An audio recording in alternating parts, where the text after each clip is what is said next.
5 years after first contact, President Hyejin stood before the full Galactic Council and saw a transformation she could barely believe. The chamber that had once held fearful aliens watching dangerous humans now held allies, partners, friends. The treaty with the Vex had been signed 3 months ago. It was a fair peace, neither side claiming total victory. The Vex had learned respect. The Council had learned strength. And humanity had learned its place in the galaxy. "Thank you for coming to Earth," Hyejin said to the assembled representatives. It was the first time the Council had met on humanity's homeworld.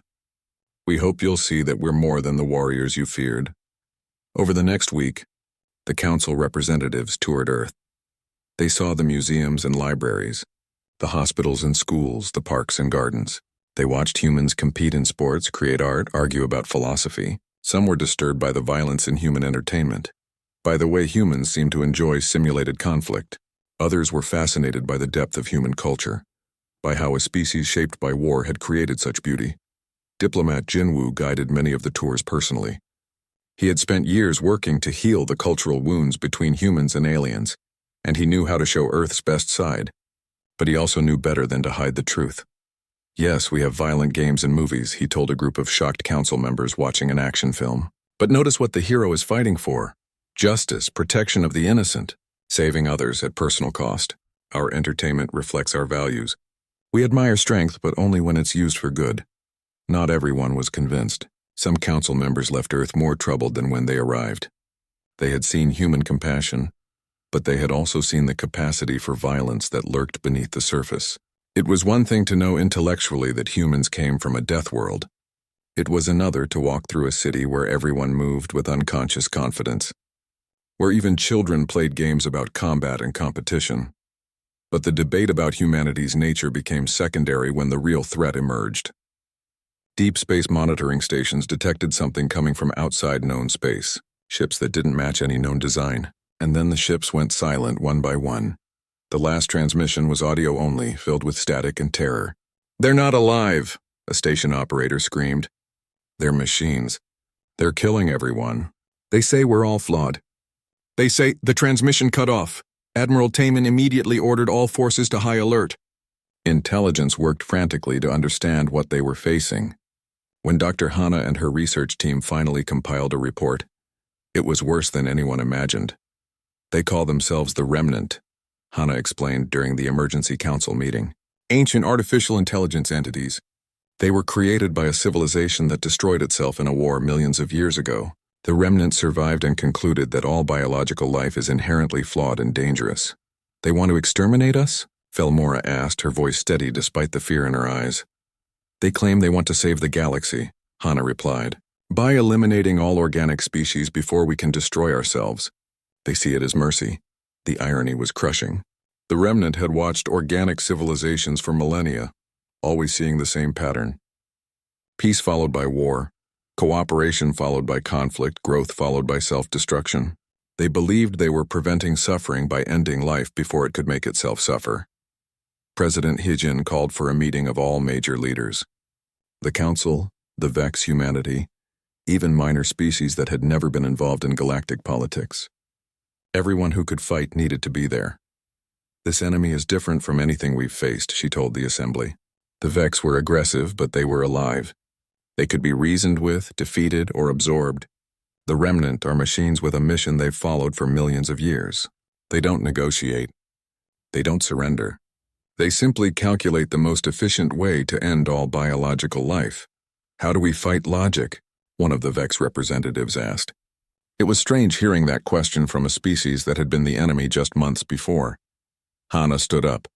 "We fight it by being illogical. The Remnant's entire strategy is based on calculating probabilities. They analyze patterns, predict behavior, optimize solutions. But there's one thing they can't predict." "What?" Hyejin asked. "Chaos," Hana said simply. "Creativity, emotion, the unpredictable randomness of biological life. They see it as a flaw, but it's actually our greatest strength. We don't follow predictable patterns because we're alive. We adapt, improvise, change our minds, act on intuition." Jiwon saw where she was going. "We don't fight like an organized military. We fight like life itself, messy, unpredictable, chaotic." The strategy was revolutionary and terrifying. Every military academy taught organization and discipline. Now they had to teach the opposite. Commanders needed to learn to make decisions that seemed random. Soldiers needed to learn to break from doctrine and act on instinct. Ships needed to move in ways that made no tactical sense. It went against everything the Council had learned from humanity. But Taman understood immediately. "We taught you to be warriors," he told the Council forces. "Now we're asking you to remember how to be alive. Use your emotions. Follow your instincts, two things that make no logical sense." The remnant fleet arrived 6 weeks later, 300 ships, each one a masterpiece of efficiency. They moved in perfect coordination, every action calculated for maximum effect. They sent a message to all biological species. "We do not hate you. We pity you. Your existence is temporary and filled with suffering. We offer you peace through transcendence. Join us, become part of the remnant, or be returned to the elements from which you came. The choice is yours, but the outcome is inevitable." Taman, now commanding the largest fleet in galactic history, sent the reply, "We choose to live, even if that means we die fighting." The battle that followed was like nothing the galaxy had ever seen. The remnant fought with perfect precision, each ship coordinating seamlessly with the others. Their weapons never missed. Their shields absorbed damage with calculated efficiency. They predicted every standard military tactic before it happened, but the Allied forces weren't using standard tactics. Commander Dae-hyun, the strategic genius, led the first wave with a plan that made no sense. Ships broke formation randomly. They fired at targets that weren't priorities. They retreated when they should attack and attacked when they should retreat. The remnant paused, recalculating. These actions didn't match any known tactical doctrine. They adjusted their strategy to account for apparent mistakes. That's when Dae-hyun sprung the real trap. The mistakes had positioned Allied ships exactly where they needed to be. The random movements had created a net that the remnant hadn't seen because they were looking for organized patterns. When Dae-hyun gave the signal, every ship fired at once on targets that suddenly made perfect sense.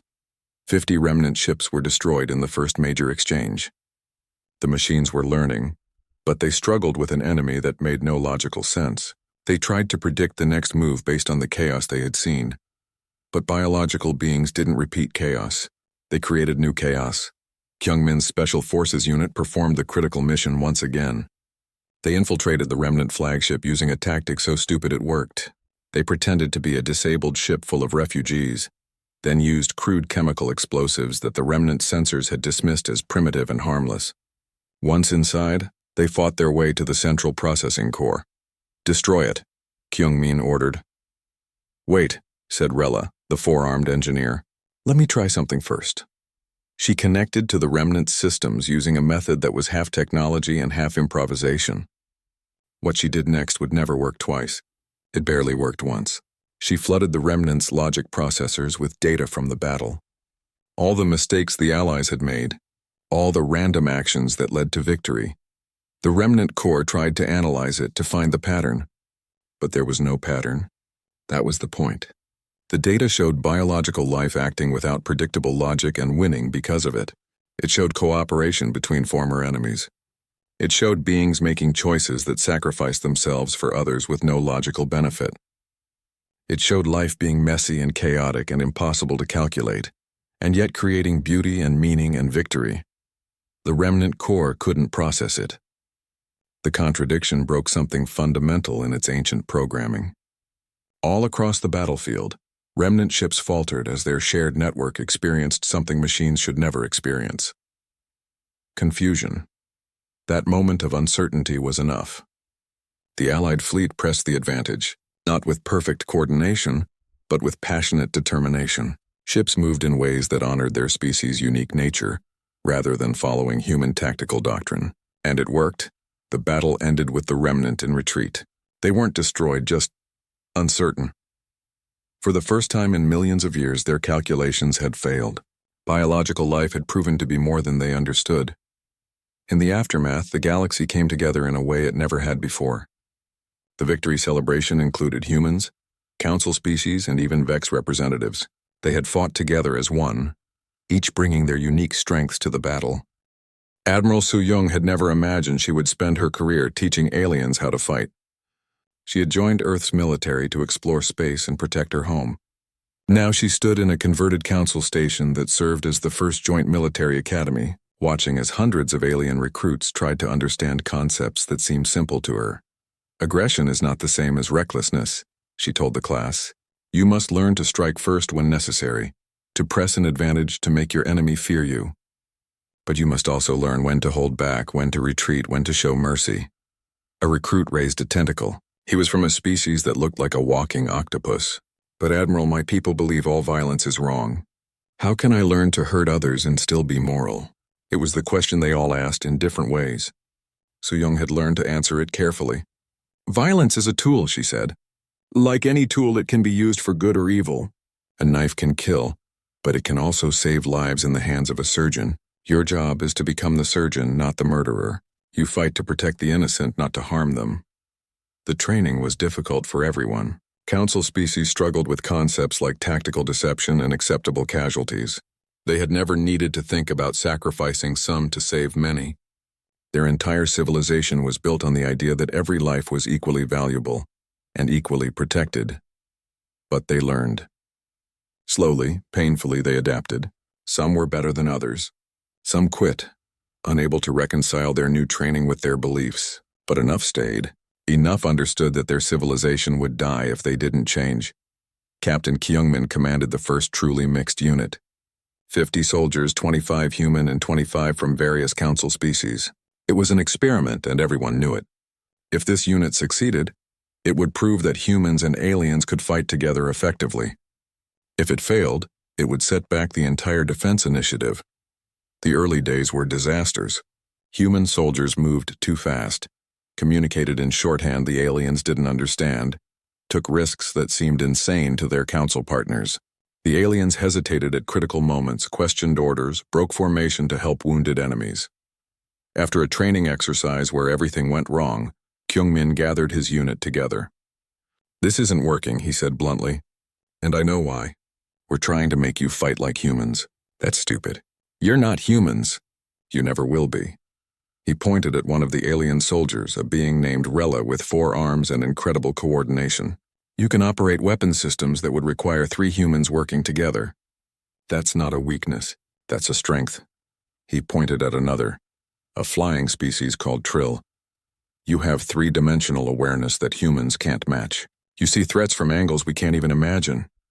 Kyungmin walked around the circle, pointing out each alien's unique abilities.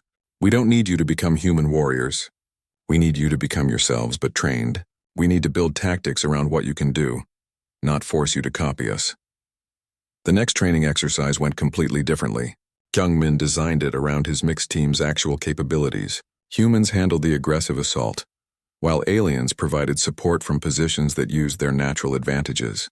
Rella operated 3 weapon systems simultaneously. Trill provided aerial reconnaissance that spotted threats before they became problems. It worked. Not perfectly, but well enough to see the potential. Kyungmin reported his findings to Soo-young, who immediately began redesigning the training programs across all academies. Meanwhile, engineer Minji was creating something revolutionary. She had spent 3 years studying both human and council technology.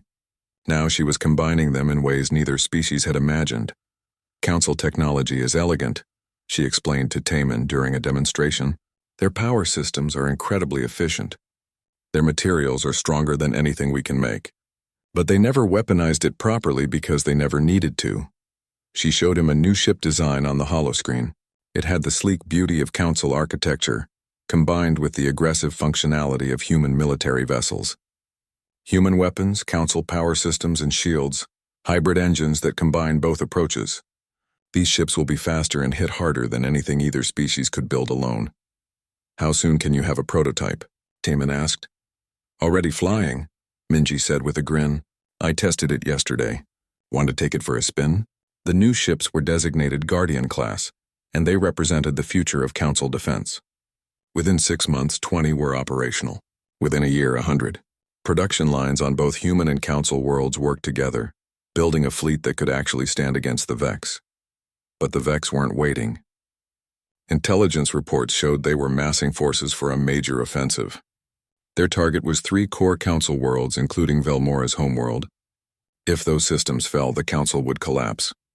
Soo-young coordinated the defense from her command ship, the Shield of Unity. It was one of Minji's new Guardian-class vessels, and it performed beautifully. Taemin commanded the fleet that would meet the Vex head-on. Kyungmin's mixed unit was assigned to a special operation that could change everything. The Vex arrived with overwhelming force. 200 warships battle-tested and ruthless. They had conquered 7 council worlds already. They expected this to be just as easy. They were wrong. The Council Defense Fleet had 70 ships, but they fought with a coordination and ferocity the Vex had never encountered. Human tactics combined with Council technology created something entirely new. Ships that could take incredible punishment while dealing massive damage. Crews that understood both when to attack and when to defend. The battle was brutal. Ships died on both sides, but the defense held. Every time the Vex tried to break through, they met resistance that pushed them back. They kept waiting for the Council forces to crumble, to run like they always had before. But these weren't the same species they had been conquering. While the main battle raged, Kyungmin led his unit on the mission that would decide everything. Intelligence had identified the Vex command ship, a massive vessel coordinating the entire offensive. If they could take it out or capture it, the Vex fleet would lose cohesion.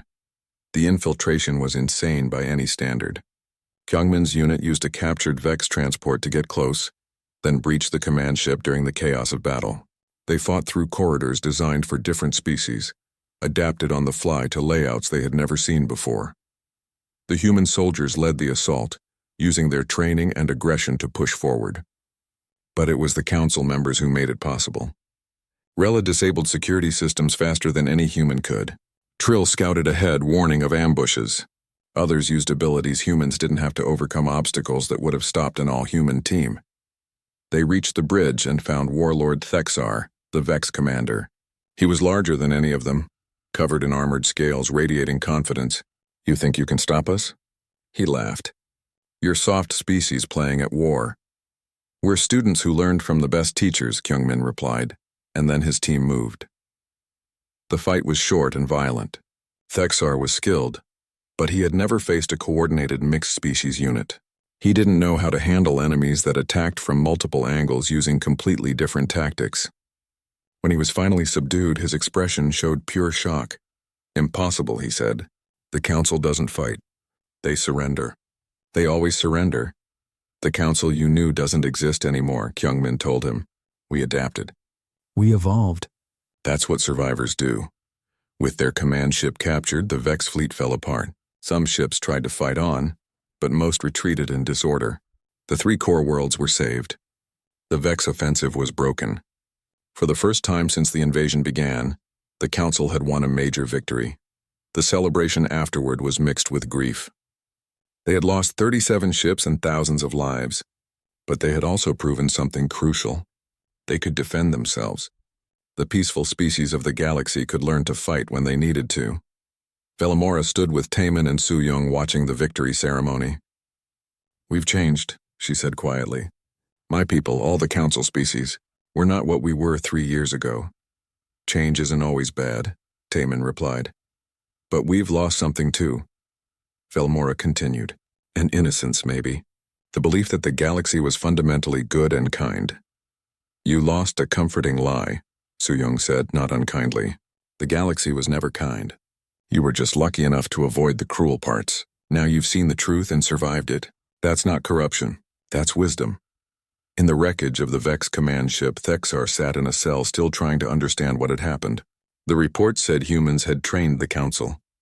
But humans weren't even in charge. They were just advisors, teachers. The Council species themselves had defeated him. He had spent his entire life believing that peaceful species were weak, that mercy was vulnerability. His civilization was built on that belief. Now he had to face the possibility that he was wrong, that peace and strength could coexist, that the gentlest species in the galaxy had become its most dangerous defenders simply because someone taught them how. The galaxy would never underestimate the Council again. 2 years had changed everything and nothing. Humanity had proven itself valuable to the Galactic Council, but respect and acceptance were different things. Human ships now patrolled Council space, protecting trade routes and responding to emergencies. But humans were still not allowed full membership. They were useful tools, not true partners. Governor Sunho understood this better than most. He ran a human colony on the frontier, right at the edge of Council space. The colony was small, just 5,000 people, but it was strategically important, close enough to help the Council quickly, far enough away to be forgotten when convenient. Another refugee ship just arrived, his assistant told him one morning. That's the third one this week. Sunho pulled up the data on his screen. The ship was from a Council world called Velis Prime, 3 systems away. The passengers looked terrified. What are they running from? He asked. Something called the Vex Collective, the assistant replied. They came out of nowhere 6 months ago. Started taking over Council worlds without warning. This was news to Sunho. The Council had said nothing about a new threat. He contacted Velmora immediately, demanding answers. The High Arbiter looked older than the last time he had seen her. We didn't want to alarm anyone, she said tiredly. We thought we could negotiate with the Vex, find a peaceful solution. How's that working out? Sunho asked. Velmora's silence was answer enough. The situation deteriorated rapidly. More refugee ships arrived at Sunho's colony. The stories they told were horrifying. The Vex Collective was an empire from beyond Council space, expansionist and ruthless. They didn't negotiate. They simply arrived, announced that a planet now belonged to them, and destroyed anyone who resisted. 3 Council worlds had already fallen.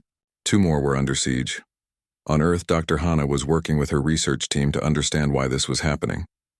She had spent 2 years studying comparative psychology between humans and other species. Her findings were revolutionary and disturbing. Most Council species evolved on worlds like Paradise Gardens, she explained to Ambassador Jiwan during a briefing. Low gravity, mild weather, few predators. They never needed to compete seriously for survival. Cooperation was always the best strategy. And humans? Jiwan asked, though she already knew the answer. Earth is a death world by Council standards, Hana said bluntly. High gravity, extreme weather, predators everywhere, diseases that could wipe out entire populations. We didn't evolve to cooperate. We evolved to survive at any cost. That meant learning to fight, to compete, to adapt to violence. So we're fundamentally different, Jiwan said quietly. Fundamentally necessary, Hana corrected. The Council built a civilization based on the assumption that everyone thinks like them. But the galaxy is bigger than they realized. There are species out there like us, maybe worse than us. Species that see the Council's peace as weakness. Jiwan stared at the data for a long moment. If I propose that humanity train Council defense forces, will they accept? Some will, Hana said. Others will see it as us corrupting their culture. The Council is splitting, Jiwan. Some members want our help. Others would rather surrender to the Vex than become warriors. She was right. The Council meeting that followed was the most heated in its history. Representatives argued for days about what to do. Some wanted to evacuate threatened worlds and cede territory to the Vex. Others wanted to increase diplomatic efforts. A small but growing faction wanted to accept Jiwan's proposal for human military training. Velmora finally called for a vote. It was close, but the proposal passed. Humanity would be granted provisional Council membership in exchange for protecting Council space and training their defense forces. The news spread quickly across both human and Council space. Reactions were mixed. Many humans celebrated finally being accepted. Many Council members mourned what they saw as the death of their peaceful civilization. Taemin and Hana were assigned to lead an intelligence mission to a Vex-occupied world. They needed to understand the enemy before they could fight it effectively.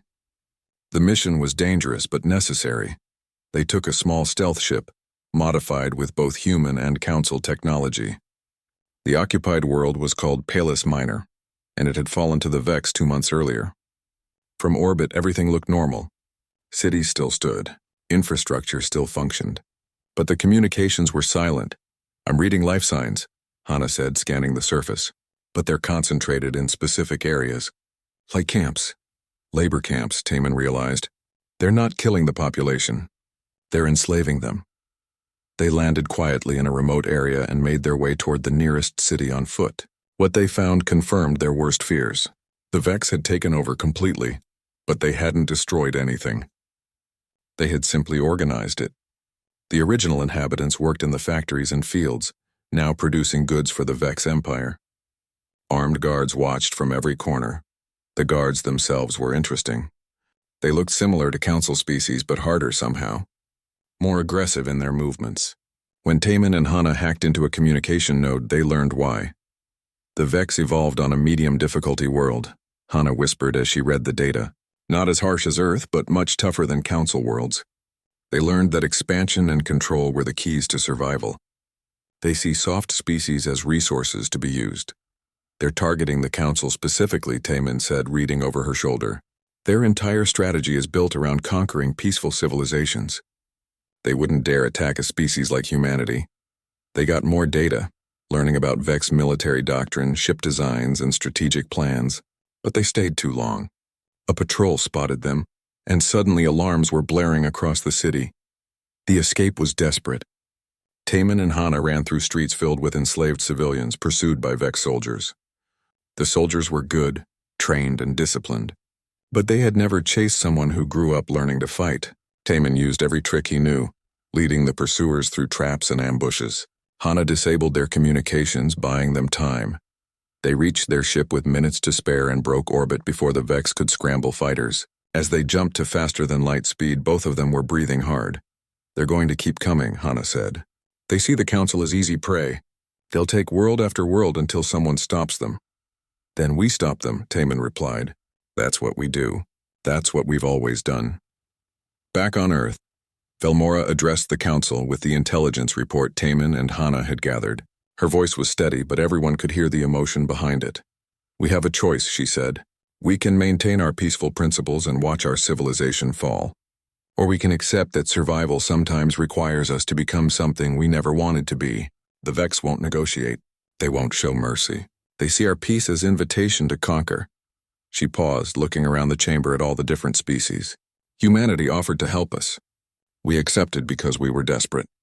But now I understand it was never about desperation. It was about recognizing reality. The galaxy is not as gentle as we believed. There are predators out there, and we are prey, unless we learn from the one species that knows how to be both. The vote was unanimous this time. Humanity would not just train Council forces. They would lead them. Together they would face the Vex Collective and show them that peace did not mean weakness. On his colony, Sunho watched more refugee ships arrive. But now he saw something different in their eyes. Not just fear, but hope. They had heard that the Council finally accepted help. They believed that maybe, just maybe, they could win. Taman received his new orders with mixed feelings. He was promoted to Fleet Admiral, given command of the entire Council Defense Initiative. It was an honor and a burden. He would have to turn peaceful species into soldiers. He would have to teach them to kill. It went against everything they believed in. But Hana's research kept coming back to him. Evolution shaped species, but it didn't have to define them forever.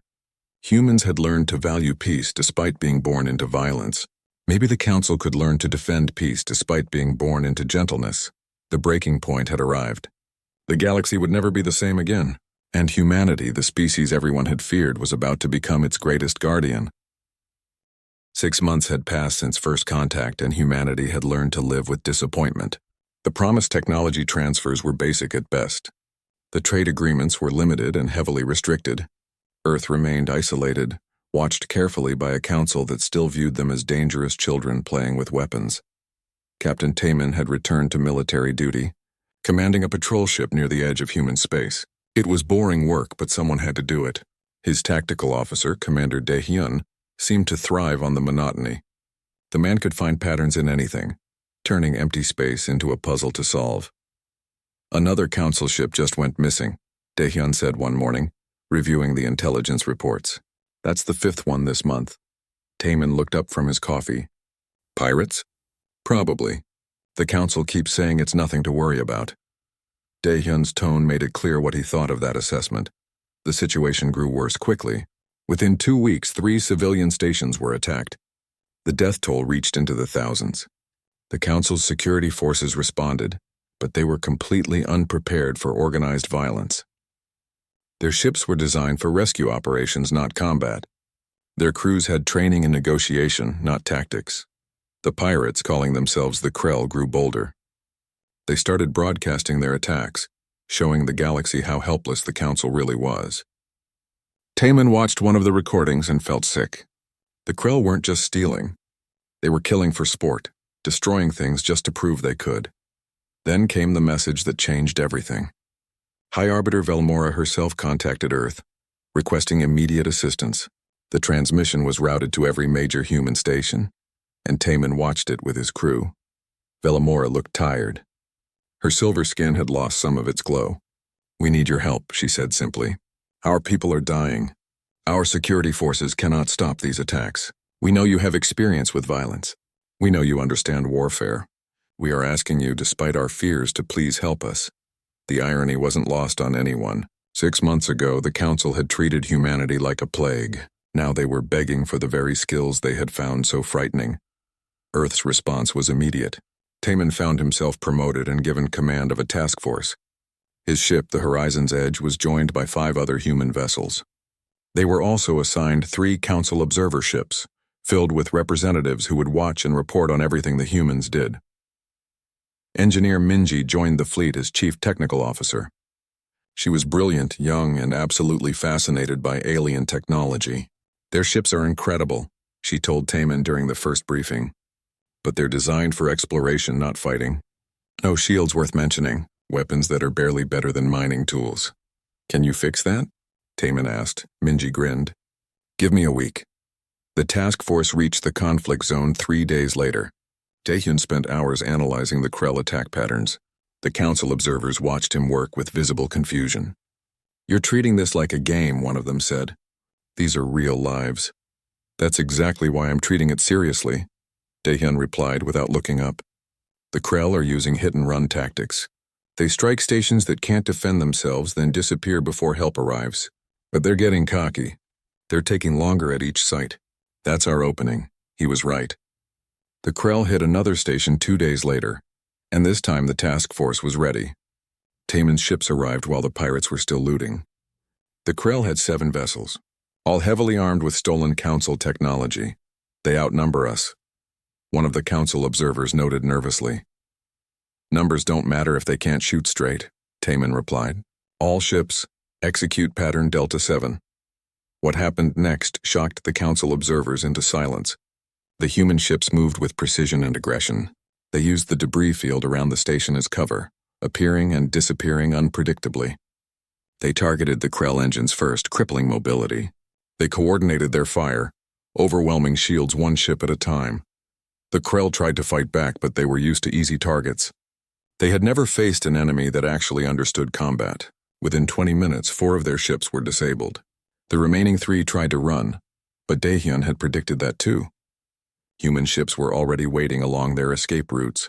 The battle ended with minimal casualties on the Council side. The station was saved. The Krell pirates were captured, their ships seized for study.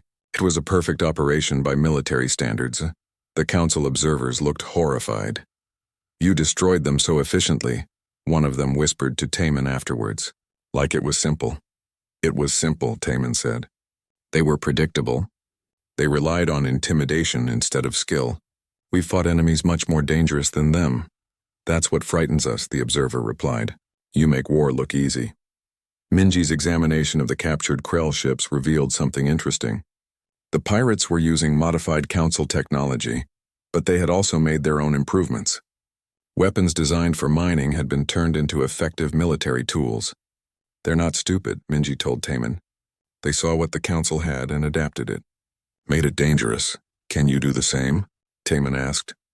"Already working on it," Minji said with a smile. Over the next month, the task force hunted down the remaining Krell cells. Dahyun's tactical brilliance combined with human aggression proved unstoppable. The pirates had terrorized the Council for years, but they couldn't handle an enemy that fought back with skill and determination. The final confrontation came at a hidden Krell base deep in an asteroid field. Intelligence suggested this was their main stronghold, where they kept their stolen goods and planned their attacks. The Council wanted to negotiate. Taman knew better. "They've killed thousands of your people," he told Velmora during the strategy meeting. "They've shown no interest in mercy or compromise. If we give them a chance to escape, they'll just rebuild somewhere else." Velmora looked pained. "But we don't believe in revenge. We believe in rehabilitation." "This isn't revenge," Taman said firmly. "This is justice. And protection. Every pirate that escapes is someone who will kill more innocent people later." The assault on the base was brutal, but necessary. The human ships pushed through the asteroid field with practiced ease, using tactics the Krell had never seen before. Taehyun coordinated the attack like a symphony, each ship playing its part perfectly. The Krell fought desperately, but they were outmatched. When it was over, the Krell threat was finished. Their base was captured, their leaders arrested, their stolen goods returned to the Council. The civilian stations could operate safely again. Trade routes reopened. Lives returned to normal. The Council held a ceremony to thank the human task force. Velmora gave a speech praising their courage and skill. But Taemin could see the fear in her eyes. The Council had asked for help and received it. But now they had seen what humans could do when they chose violence. They had seen the efficiency, the coldness, the terrible beauty of warfare done right. "You saved us," Velmora said to Taemin privately after the ceremony. "But you also showed us what you're capable of. I'm not sure which frightens me more. The pirates we couldn't defeat, or the humans who defeated them so easily." Taemin met her gaze steadily. "The difference between us and the pirates is simple," he said. "We choose when to fight and when to stop. They only knew how to take. We know how to protect." "I hope you're right," Velmora said quietly, "because the galaxy just learned that humanity is the most dangerous species in known space. I pray you never give us reason to regret asking for your help." As the Horizon's Edge left Council space, Taemin stood on the bridge and thought about her words. The Council was right to be afraid. Humanity was dangerous, but they were also learning something the Council had forgotten long ago. Sometimes the only thing stopping a predator was a bigger predator, and Earth had just announced to the galaxy that it was the apex predator now. The question was what humanity would do with that power. The stars had never seemed so hostile until today. Captain Taemin stood on the bridge of the Horizon's Edge, watching the alien station grow larger on the view screen. Behind him, his sister Hana checked her equipment for the third time. Her hands were steady, but Taemin knew her well enough to see the tension in her shoulders. "They're afraid of us," Hana said quietly. "All the readings show it. Their heart rates are elevated. Their chemical signatures indicate stress." Taemin nodded. The Galactic Council had been watching Earth for 30 years. They had seen humanity's wars, the conflicts that raged across continents, the weapons that could turn cities to ash. When humanity finally achieved faster-than-light travel, the Council had no choice but to make contact. But they did it with fear in their hearts. Ambassador Jiwon joined them at the viewport. She was younger than Taemin expected for such an important role, but her eyes held a sharp intelligence. "Remember," she said, "we're here to make friends, not to prove how strong we are." "They already think we're monsters," Taemin replied. "Maybe we should focus on proving we're not." The docking procedure was smooth. The alien station was beautiful, all flowing curves and soft lights. It looked like art, not architecture. Nothing like the hard angles and reinforced steel of human stations. As they walked through the airlock, Taemin noticed something else. The walls were thin. The security measures were basic. This station wouldn't last 5 minutes against a serious attack. The Galactic Council representatives waited in a vast circular chamber. There were 12 of them, each from a different species. Some had scales, others had fur or feathers. One looked almost like a floating jellyfish. But they all shared one thing in common. When they looked at the humans, their eyes showed fear. High Arbiter Velmora stepped forward. She was tall and thin, with silver skin that seemed to glow. Her species came from a low-gravity world where violence was almost unknown. "Welcome," she said, and her voice was translated into perfect English by devices in the humans' ears. "We have waited long for this meeting." "Thank you for inviting us," Jiwon replied, bowing slightly. "Earth is honored." The formalities continued for almost an hour. Velmora explained the structure of the Galactic Council. 17 civilizations spread across 200 systems. They had no wars, no conflicts. They solved disputes through discussion and compromise. They shared technology freely. They helped each other without expecting anything in return. It sounded like paradise. It also sounded impossible. Finally, Velmora got to the real point. "We have observed your species for many years," she said carefully. "Your world is different from ours. Your history is filled with conflict.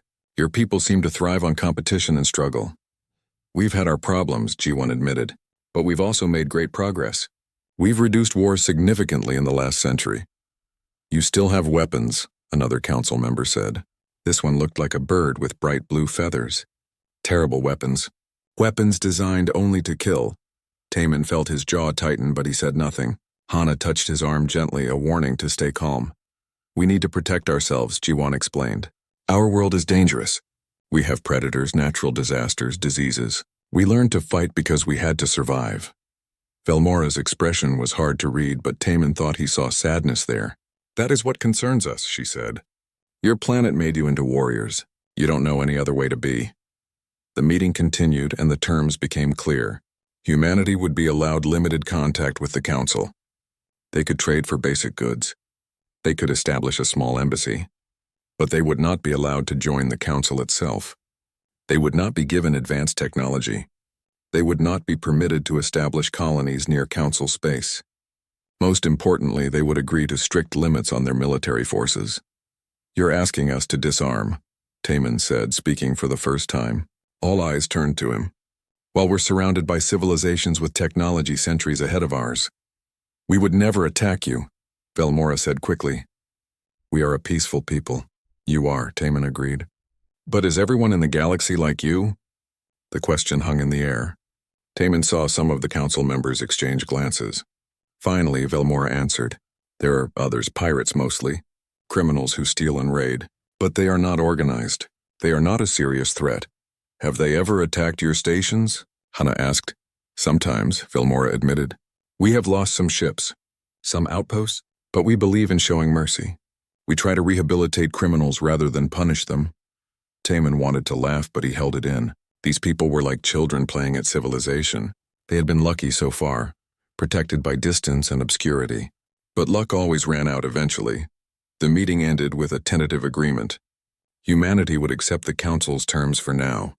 In exchange, they would receive trade rights and access to some basic alien technology. It wasn't what Earth had hoped for, but it was a start. As they returned to their ship, Hana made a disturbing discovery. She found 17 surveillance devices hidden in their quarters. The Council had been watching them the entire time, recording every private conversation. They don't trust us, she said to Taman as they examined the devices. Can you blame them? Taman replied. Look at what they saw when they studied Earth. All they know about us is war and death. We're more than that, Jiwan said firmly. She had joined them in the quarters. We're also the species that built hospitals after battles, that wrote poetry about peace, that reached for the stars even when we were still fighting each other on the ground. They don't see that part, Hana said. They only see the scars. Taman walked to the viewport and looked out at the alien station. It was beautiful and fragile, like a flower made of crystal. Maybe they're right to be afraid, he said quietly. We are dangerous. We do know how to kill, but they don't understand why that might matter someday. What do you mean? Jiwan asked. I mean, the galaxy is bigger than the Council realizes, Taman said, and peaceful civilizations don't last forever. Something always comes out of the dark eventually. When it does, they'll need someone who knows how to fight back. The horizon's edge detached from the station and began its journey back to Earth. Behind them, the Council representatives breathed easier, relieved that the dangerous humans were leaving. They did not know that Taman was right. They did not know that the dark times were already beginning. And they did not know that the species they feared would soon become the only thing standing between them and extinction. The first contact was over, but the real story was just beginning.